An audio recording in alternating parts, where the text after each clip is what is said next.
दोस्तों अब हम यहाँ पर प्रश्नावली 3.4 का ही प्रश्न पहले का दूसरा सॉल्व करेंगे। विलोपन और प्रतिस्थापन विधि से सॉल्व करना है इसे और फिर बताना है कि कौन सी विधि उपयुक्त है। यदि आप संपूर्ण कक्षा 10 एनसीईआरटी गणित को हल सहित देखना चाहते हैं तो डिस्क्रिप्शन जरूर चेक करें। हमने संपूर्ण कक्षा 10 एनसीईआरटी गणित को हल कर दिया है। तो यहाँ पर इस प्रश्न को देखेंगे हम। तो यहाँ पर जो ये दोनों समीकरण दिए गए हैं इनको हम समीकरण 1 व समीकरण 2 मान लेते हैं। अब हम यहाँ पर देखेंगे विलोपन विधि में हमें करना क्या पड़ता है। पहले हम विलोपन विधि से सॉल्व करेंगे इसे। विलोपन तो विलोपन विधि में हमें करना क्या पड़ता है, या तो x के मानों को बराबर कर लेंगे या y के मानों को। तो हम यहाँ पर y के मानों को बराबर कर लेंगे। यदि हम समीकरण 2 में 2 से गुणा कर दें तो 2 दूनी 4y हो जाएगा और 4y यहाँ पर है। प्लस माइनस से हमें कोई मतलब नहीं है। तो हमें विलोपन विधि में करना क्या पड़ता है, x के मानों को दोनों समीकरणों में या फिर y के मानों को बराबर कर लेना पड़ता है। बराबर करने के लिए हम उस पूरे समीकरण में किसी भी संख्या से गुणा कर सकते हैं जिससे कि वो वाला मान दोनों समीकरणों में बराबर हो जाए। तो हम समीकरण 2 में 2 से गुणा कर देंगे। तो 2 से गुणा करेंगे हम, तो यहाँ पर ये समीकरण ज्यों का त्यों उतार देंगे हम। 3x + 4y बराबर 10। अब इस समीकरण 2 में हम 2 से गुणा करेंगे तो 2x में 2 का गुणा करेंगे तो हो जाएगा 4x, माइनस का चिन्ह 2 का गुणा 2y में होगा तो हो जाएगा 4y बराबर 2 का गुणा 2 में होगा तो हो जाएगा 4। अब हम यहाँ पर क्या करें, जोड़ें या घटाएं। विलोपन विधि में हम या तो जोड़ सकते हैं दोनों समीकरणों को या घटा भी सकते हैं। अब यहाँ पर जोड़ना है, जोड़ेंगे तो प्लस के 4y माइनस के 4y कट जाएंगे। हमें x के मानों को या y के मानों को पहले बराबर कर लेना है गुणा करके, फिर उनको काटना है जो बराबर हो जाएं, कैंसिल करना है। कैंसिल या तो जोड़ में करना है या घटाना में। तो यहाँ पर जोड़ देंगे तो प्लस माइनस के कट जाएंगे। तो यहाँ पर जोड़ने पर तो 4y प्लस के 4y माइनस के कट गए। अगर दोनों ये प्लस के होते 4y तो हम समीकरण को घटा देते ताकि प्लस माइनस आ जाता। तो यहाँ पर 3x और 4x कितने हो जाएंगे, 7x।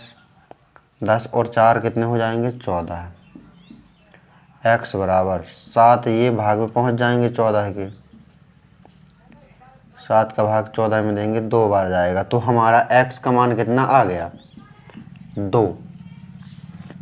अब ये x का मान हम समीकरण 1 में रख देते हैं। इस x की जगह पर समीकरण 1 में x का मान रखने पर तो हम समीकरण 1 देखेंगे। 3x + 4y बराबर 10। तो 3 इंटू x की जगह पर x का मान ये 2 प्लस 4y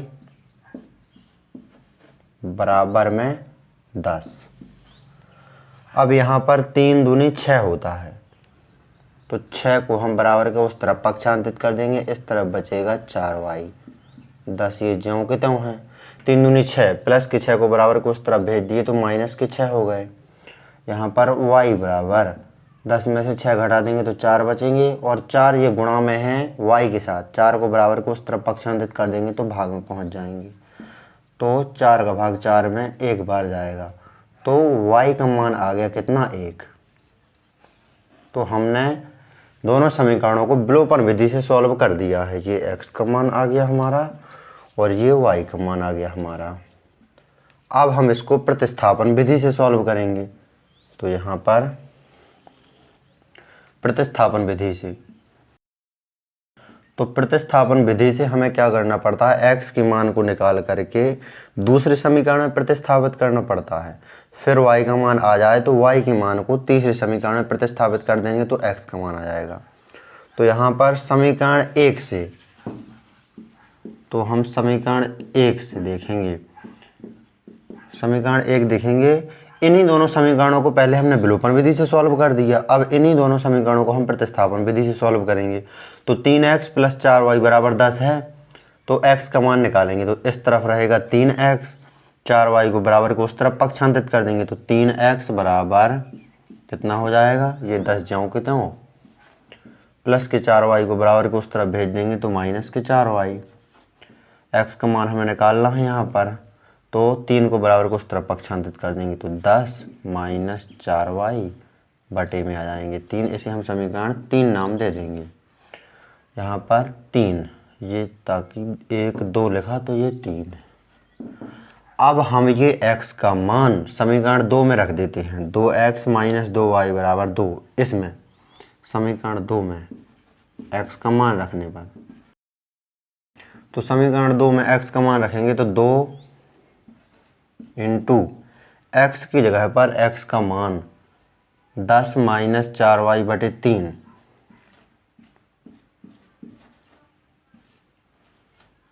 ये x का मान रख दिया हमने। माइनस के 2y बराबर में 2 ज्यों के त्यों, माइनस के 2y बराबर में 2 ज्यों के त्यों। अब हम 2 का गुणा करेंगे ब्रैकेट के अंदर, तो 2 का गुणा 10 में करेंगे तो कितना आ जाएगा 20। 2 का गुणा माइनस के 4y में करेंगे तो हो जाएगा माइनस के 8y बटे में 3 ज्यों के त्यों, माइनस के 2y और बराबर में 2 ज्यों के त्यों। यहाँ पर लेंगे हम एलसीएम, तो एलसीएम कितना आएगा, एलसीएम आएगा 3। 1 और 3 का 3, 3 का भाग 3 में देंगे तो 1 आए। 1 का गुणा इन दोनों में करेंगे तो ये दोनों ज्यों के त्यों रहेंगे 20 - 8y। 1 का भाग 3 में देंगे तो 3 आया। 3 का गुणा 2y में करेंगे तो हो जाएगा 6y बराबर में 2 ज्यों के त्यों। अब यहाँ पर देखेंगे हम तो तिर्यक गुणा करेंगे। अब तो 3 का गुणा 2 में होगा, 1 का गुणा इन में होगा, तो ये संख्या ज्यों की त्यों ही रहेगी। तो ये 20 ज्यों के त्यों, माइनस के 8y और माइनस के 6y दोनों संख्याओं के चिन्ह समान है तो संख्याएं जुड़ जाएंगी, चिन्ह रहेगा माइनस का ही। तो 8 और 6 14y, लेकिन चिन्ह रहेगा माइनस का ही। 1 का गुणा इन सभी में होगा तो ये ज्यों का त्यों रहा। 3 का गुणा 2 में होगा तो हो जाएंगे 6। अब यहाँ पर प्लस के 20 को बराबर को उस तरफ भेज देंगे, तो माइनस के 14y ज्यों के त्यों, प्लस के 6 ज्यों के त्यों, प्लस के 20 बराबर के इस तरफ आए, माइनस के 20 हो गए। माइनस के 14y बराबर माइनस के 20 में से प्लस के 6 घट जाएंगे, यहाँ पर बचेंगे माइनस के 14 ही।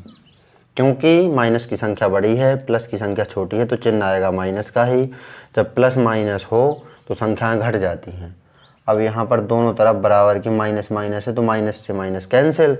अब यहाँ पर y बराबर 14 ये ज्यों के त्यों, 14 इस तरफ y के साथ गुणा में, 14 को बराबर को उस तरफ पक्षांतरित कर देंगे, भाग में पहुँच जाएंगे। तो 14 से 14 कैंसिल, 1 बार गया भाग, तो y का मान कितना आ गया 1। तो यहाँ पर y बराबर कितना आ गया 1।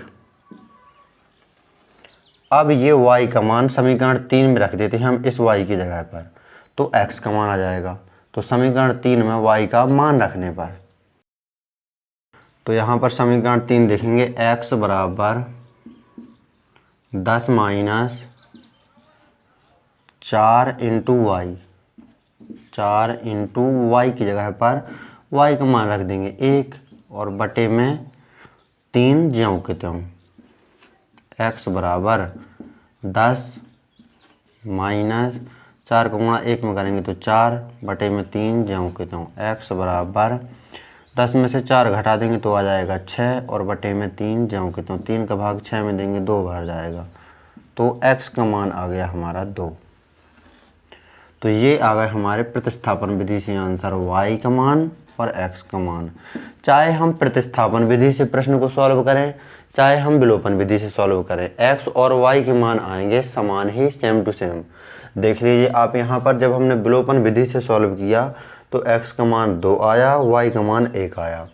और जब हमने प्रतिस्थापन विधि से सॉल्व किया तब भी x का मान 2 आया और y का मान 1 आया। तो इस प्रकार आपको इस प्रश्न को अच्छी तरह से सॉल्व कर लेना है।